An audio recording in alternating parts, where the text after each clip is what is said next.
Έχουμε την ευχάριστη θέση να έχουμε σε ζωντανή μετάδοση την περιγραφή ενός Ολυμπιακού γεγονότος. Έχουμε δύο sportscasters, οι οποίοι θα μας δίνουν ζωντανά την περιγραφή του γεγονότος, το οποίο γίνεται από τους δύο Ολυμπιονίκες μας. Αυτοί οι δύο είναι δύο αντίπαλοι Ολυμπιονίκες. Όμως δεν είναι σαν ένα κλασικό αγώνισμα οτιδήποτε, είναι σαν κάτι τελείως διαφορετικό. Οπότε πείτε μου μια απλή βαρετή δραστηριότητα που κάνεις συχνά, οτιδήποτε. Κάνεις καφέ, σιρτάρας. Κατούριμα. Κατούριμα. Απλώνεις τα ρούχα, παιδιά από εκεί. Καθάρισμα άμμου γάτας. Τι? Καθάρισμα άμμου γάτας. Καθάρισμα άμμου γάτας. Σας πνέει? Αυτό τα παιδιά να κάνετε. Σας πνέει αυτό? Βασικά στο χτίσουμε λίγο, γιατί... Όχι, πάμε.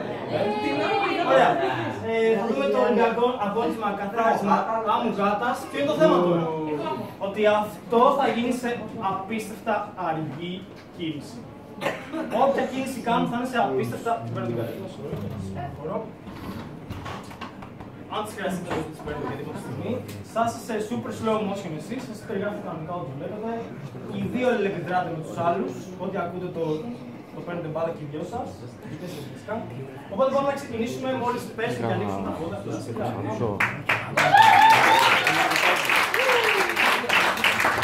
Γεια σου, κυρία Σούλα. Εδώ το βλέπουμε τον αγώνα, εξελίσσεται. Ραγδαία. Ναι, Γιώργο. Με τρομερή ταχύτητα, η παίκτρια Α ετοιμάζεται να πιάσει το χέρι της.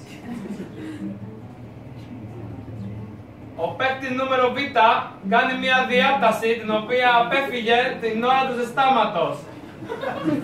Η παίκτρια Α, όπως βλέπεις Γιώργο, φυσάει με τη σκόνη. δύναμη. Κοίτα τη σκόνη, η σκόνη περιέχει μέσα ουσίες που είναι ανθυγιεινές. Με έπιασε στο μάτι Γιώργο, Ο παίκτης Β συνεχίζει τις διατάσεις που έμαθε στο Academy Σούλα Sport.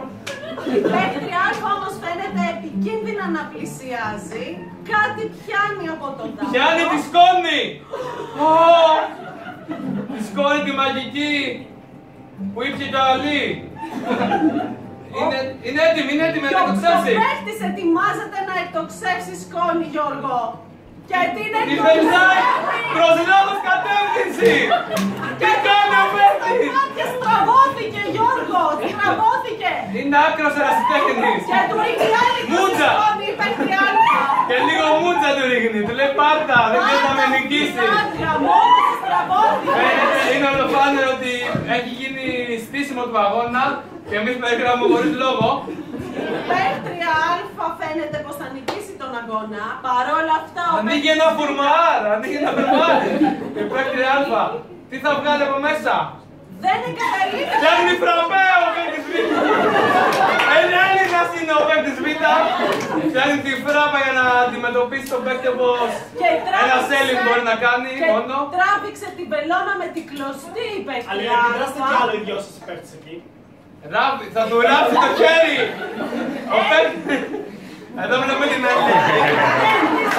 Του φτύνει. Στα μούτρα. Η παίκτρια Α στραβώθηκε και εκεί που φαινόταν ότι χάνει το παιχνίδι ο παίκτης Β, Πανηγυρίζει ήδη πίνοντας φράπα. Την κάνει τραπεζάκι του χολ. Τη μετατρέπει σε τραπεζάκι του χολ. Τόσα απαξίωση. Και πιάνει την άμμο και την σκορπάει τώρα στον δάπεδο. Πάλι προς λάθος κατεύθυνση. Είναι άκρος νουμπάς ο παίκτης. Η παίκτρια θα πρέπει να δέχεται τη σκόνη του παίκτη Β.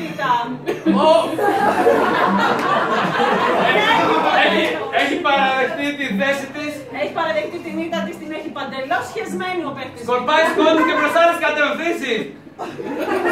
Ο παίκτης Β. Για να δούμε την τελική κίνηση και από τους δύο. Ετοιμάζονται για την τελική τους κίνηση, Γιώργο. Ξαναγυρνάει στις διατάσεις ο παίκτης Β. Πέτας ανατρεπτικός. Πετάμε μια σκόνη προς τα